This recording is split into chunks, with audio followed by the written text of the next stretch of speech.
Assalamualaikum warahmatullahi wabarakatuh. Apa kabar anak-anakku yang solih dan solihah? Semoga kalian semua dalam keadaan sehat dan selalu berada dalam lindungan Allah Subhanahu wa ta'ala. Sebelum kita mulai pembelajaran, terlebih dahulu marilah kita berdoa kepada Allah Subhanahu wa ta'ala. Semoga kita diberi kemudahan dalam belajar dan ilmu yang bermanfaat.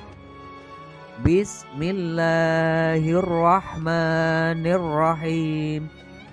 Rabbi zidni ilma warzuqni fahma.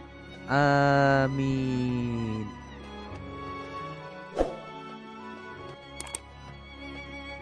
Anak-anak, kali ini kita akan belajar pelajaran 5. Temanya Rasul Allah idolaku, dengan subtema kisah teladan Nabi Dawud alaihissalam. Perhatikan kisah Nabi Dawud alaihissalam berikut. Nabi Dawud alaihissalam adalah salah satu seorang nabi yang berasal dari Bani Israel, yaitu dari Sibit Yahuda. Ia merupakan keturunan ke-13 dari Nabi Ibrahim alaihissalam. Dawud hidup pada masa Raja Talut yang beriman dan Raja Jalut yang kafir. Ketika Nabi Dawud alaihissalam masih remaja, terjadilah peperangan antara tentara Talut yang beriman dan tentara Jalut yang kafir. Raja Talut berada di tengah-tengah kaum Bani Israel dengan membawa strategi perangnya. Dia memilih 7.000 orang sebagai prajuritnya. Salah satunya di antara mereka terdapat seorang pemuda yang bernama Dawud. Keesokan harinya, Talut berangkat berperang. Di tengah-tengah perjalanan dengan udara gurun yang kering dan panas, membuat mereka kehausan, bahkan bekal yang dibawa kehabisan. Kemudian Talut mengistirahatkan tentaranya di tepian sungai. Dan ia memerintahkan kepada tentaranya agar tidak berlebihan dalam minum air, dan jika ada yang melanggarnya, maka dia bukan pengikutnya lagi.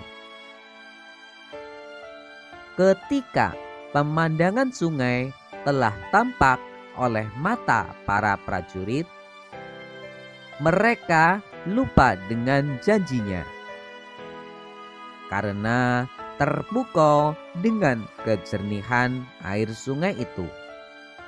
Serentak para prajurit lupa dengan janjinya. Bahkan beberapa di antara mereka menyeburkan dirinya ke dalam sungai dan minum sepuasnya. Hanya tinggal sedikit saja prajurit yang teguh dengan pendiriannya, termasuk Dawud. Akhirnya Talut melanjutkan perjalanannya dengan sedikit tentaranya dan meninggalkan tentaranya yang melanggar. Strategi diatur dengan sangat rapi oleh Talut. Ketika telah tampak Raja Jalut dan tentaranya, Raja Talut dan para prajuritnya berdoa di dalam hati. Ya Rabbana, tuangkanlah kesabaran atas diri kami, dan kokohkanlah pendirian kami, dan tolonglah kami terhadap orang-orang yang kafir. Dengan kondisi tentara Raja Tolut yang kehausan menjadikan semangatnya mereka semakin berkobar. Kemudian tibalah saatnya peperangan dengan Raja Jalut yang kafir. Banyak korban yang berjatuhan dari pihak Raja Jalut. Kemudian Raja Jalut maju ke depan dan menantang tentara Raja Tolut. Tanpa banyak bicara, dijawab tantangannya itu oleh Daud. Atas izin Allah Subhanahu wa Ta'ala, Daud yang kecil dapat mengalahkan Raja Jalut yang besar. Berkat keberhasilannya itu, Nabi Daud alaihissalam diangkat menjadi panglima perang dan namanya dikenal banyak orang. Pada suatu ketika, sesudah Raja Tolut wafat, Nabi Daud alaihissalam diangkat menjadi raja. Allah Subhanahu wa Ta'ala memberikan kerajaan dan ilmu pengetahuan kepada Daud. Daud adalah orang yang amat taat kepada Allah Subhanahu wa Ta'ala. Beliau mempunyai kekuatan dalam beribadah, terutama sholat malam, dan berpuasa separuh tahun, yaitu sehari berpuasa, sehari berbuka, berselang-seling, serta banyak amal soleh. Karena keberaniannya yang luar biasa itu, beliau tidak melarikan diri ketika bertemu dengan musuh. Kemudian Allah Subhanahu wa Ta'ala mengangkatnya menjadi rasul dan memberikan karunia yang agung, yaitu Kitab Zabur. Kitab Zabur adalah salah satu mukjizat Nabi Daud alaihissalam. Selain itu, Nabi Daud alaihissalam juga mempunyai keistimewaan, yaitu 1. Mempunyai suara yang sangat merdu.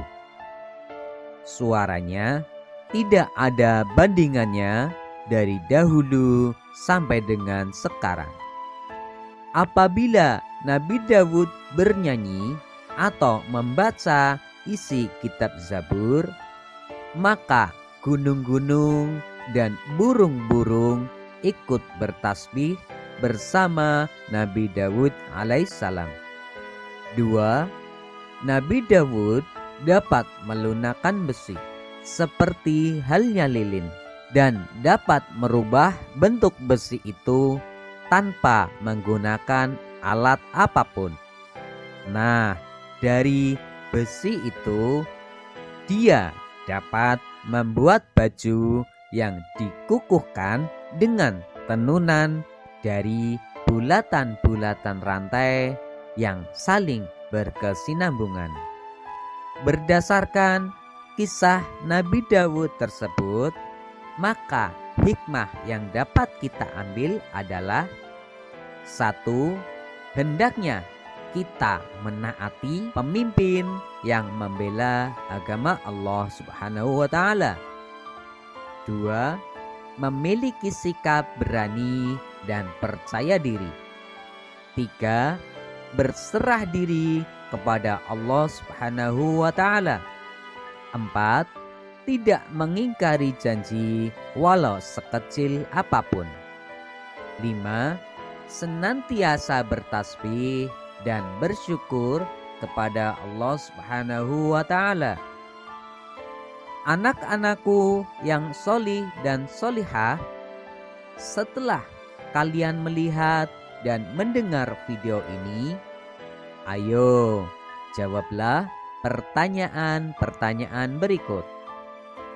1. Nabi Dawud alaihissalam adalah keturunan. 2. Nabi Dawud alaihissalam dapat mengalahkan Raja Jalut dengan cara. 3. Sebutkan perbedaan antara Raja Tolut dan Raja Jalut. 4. Sebutkan ibadah yang dikerjakan oleh Nabi Dawud alaihissalam. 5. Sebutkan 4 keteladanan dari kisah Nabi Dawud alaihissalam. Demikianlah pembelajaran kita kali ini. Untuk materi pembelajaran selanjutnya, tunggu video berikutnya. Wassalamualaikum warahmatullahi wabarakatuh.